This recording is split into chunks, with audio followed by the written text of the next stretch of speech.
Indore press club के 63वें स्थापना दिवस के मौके पर आयोजित 3 दिवसीय इंदौर मीडिया कॉन्क्लेव के दूसरे दिन के पहले सत्र में सफल होता वैकल्पिक मीडिया विषय पर चर्चा की गई। इस परिचर्चा में 4 PM के संजय शर्मा, द लपेटा के भुवनेश सिंगर, मीडिया वाला के सुरेश तिवारी और सीबी लाइव के चंद्रभान सिंह भदौरिया ने हिस्सा लिया और विषय पर केंद्रित होकर सार्थक चर्चा की। सत्र की शुरुआत में प्रेस क्लब अध्यक्ष अरविंद तिवारी ने सभी मेहमानों का स्वागत किया और उनका परिचय भी दिया। मीडिया कॉन्क्लेव में सफल होता वैकल्पिक मीडिया विषय पर सबसे पहले बोलते हुए मीडिया वाला के सुरेश तिवारी ने विषय के साथ साथ अपने बैकग्राउंड पर खुलकर चर्चा की। दूसरे वक्ता के रूप में सीबी लाइव के चंद्रभान सिंह भदौरिया ने विषय पर केंद्रित होकर अपनी बात कही और अपने काम से आदिवासी बेल्ट में की जा रही सार्थक पत्रकारिता के इम्पैक्ट पर प्रकाश डाला। ये अमूमन लगभग हर चैनल की या अखबार की कहानी है कि सरकार की कहीं आलोचना न हो जाए, सरकार को अपोजिशन न घेर ले, चीजों को शायद छुपाया जाएगा या कमजोर किया जाएगा। तो मुझे लगा कि अपना खुद का एक प्लेटफॉर्म होना चाहिए जहां हम दमदारी के साथ ऐसी रिपोर्टिंग कर पाए। तो 2015 में मैंने एक वेबसाइट डाली chabolive.com और उसमें कुछ वीडियो भी अपने पोस्ट करने शुरू किए। 2016 में परमानेंट मैंने ओरिजिनल चैनल छोड़ दिया और उसके बाद 18 में मैंने सीबी लाइव, जो मेरा नाम है चंद्रभान सिंह, तो उसका शुरुआती शब्द सीबी, वो शुरुआत की। तो हमने उनकी आवाज बनने का फैसला किया। हमने उनकी रोजगार, शिक्षा, स्वास्थ्य, पेयजल और जो उनके इश्यूज हैं उनको एड्रेस करना चालू किया, गांव-गांव, फलिया। अब ज्यादा कहानी नहीं कहूंगा, लेकिन आज जिस हालात में हम 7 साल में हैं वैकल्पिक मीडिया को चुन के, तो करीब 12 लाख फॉलोअर्स हैं हमारे, और मैं जहां इंटरनेट के इश्यूज हैं, लाइट के इश्यूज हैं, कई सारी दिक्कतें हैं, उसमें अगर 12 लाख लोग हमको फॉलो कर रहे हैं तो हमको लगता है कि हमारी कामयाबी है।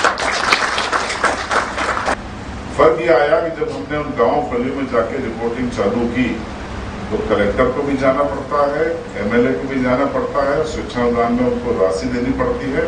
तो ये हमारा वैकल्पिक मीडिया भी है और एक मिशन भी है कि कैसे जिस इलाके में हम काम करते हैं, जहाँ पे वंचित तबके के लोग हैं, गरीब तबके के लोग हैं, उनकी हम मदद कर पाए।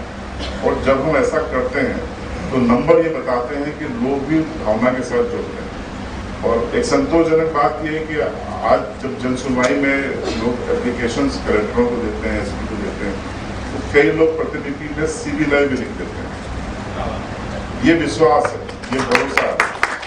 इसी के साथ कभी आज तक जैसे बड़े प्लेटफॉर्म पर काम कर चुके द लपेटा के भुवनेश सिंगर ने अपने 20 साल पुराने इलेक्ट्रॉनिक मीडिया के करियर का जिक्र करते हुए लपेटा और उसके विस्तार की बात की। साथ ही बातों बातों में मेन स्ट्रीम मीडिया के भीतरी खाने की सच्चाई को भी जग जाहिर कर दिया। शुरुआती दौर में मैंने मेरे जीवन का सबसे अच्छा काम तब किया जब मेरी तनख्वाह सबसे कम थी। बड़ी ईमानदारी से बता रहा हूँ। अब जिधर यहाँ शायद जिसको बटर खिचड़ी कहते हैं, हमारे यहाँ पे वो दाल चावल की डिश बनती है लपेटा। तो इतने में खाने का ऑर्डर दे रहा था मेरा दोस्त, तो उसने कहा कि यार आप दाल चावल खाएंगे क्या? तो उसने कहा हम खा लेंगे। तो उसने कहा 2 प्लेट लपेटा भी पार्सल कर देना।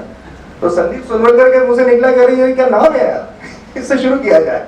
वहां से इस चीज की शुरुआत हुई। इतना जरूर है कि लगभग 2 साल का सफर है, मुझे इतना अच्छा लग रहा है कि मैं पत्रकारिता कर पा रहा हूं। ये मेरा करियर, बाकी जो शुरुआती दौर का तो मैंने आपको बताया था, मैं सहारा में कर पाया, उसके बाद नहीं कर पाया, और अब मैं कर पा रहा हूं। और उसके बाद मैंने इतनी सारी चीजें देखी थी, क्योंकि मेरा मन एकदम वितृष्णा से भर चुका था। इतना फरमाइशी जैसे मीडिया नहीं हो गया मध्य प्रदेश में। मुझे सख्त जरूरत महसूस हुई एक ऐसे प्लेटफॉर्म की जो सही को सही और गलत। सफल होता वैकल्पिक मीडिया विषय पर सबसे धमाकेदार उद्बोधन 4 PM के संजय शर्मा ने दिया और कहा वैकल्पिक मीडिया ही देश का असली मीडिया है। उन्होंने अपने उद्बोधन में कई बातें की। तो इंदौर, पूरा इंदौर पत्रकारिता की वो भूमि है जिसको कोई भी अच्छा पत्रकार बार बार नमन करे कम होगा। राजेंद्र माथुर जी के सभागार, उनके नाम पे जहाँ से वो शुरू हुए, उस सभागार में मुझे कभी बोलने का मौका मिलेगा, ये मेरी जिंदगी के सबसे सौभाग्य के पलों में शामिल। लेकिन सफल होता वैकल्पिक मीडिया, वैकल्पिक शब्द हटा दीजिए, अब तो मीडिया यही बचा है, वो वैकल्पिक हो गए हैं। क्योंकि देश की जनता जब एक नफरती एंकर हिंदू मुसलमान की बात करता है तो उसके सोशल मीडिया पे लोग 10,000 5,000 लोग देखते हैं, और जो कोई सच बोलने वाला चैनल, चाहे वो आप लोग जितने पैनल पे इनके लोग बैठे हों या मैं हूँ, हम लोगों को लाखों लोग देखते हैं, तो पता चल जाता है कि मीडिया है कौन सा। इस आयोजन में प्रश्नोत्तर का सेशन भी हुआ, जिसमें पत्रकारिता के विद्यार्थियों के अलावा पत्रकारों ने भी वक्ताओं से सवाल पूछे, जिसका जवाब वक्ताओं ने बखूबी दिया। इस सेशन में वरिष्ठ पत्रकार डॉक्टर प्रकाश हिंदुस्तानी, विनोद पुरोहित, सुनील जोशी, ललित उपमन्यु सहित अन्य पत्रकार मौजूद रहे।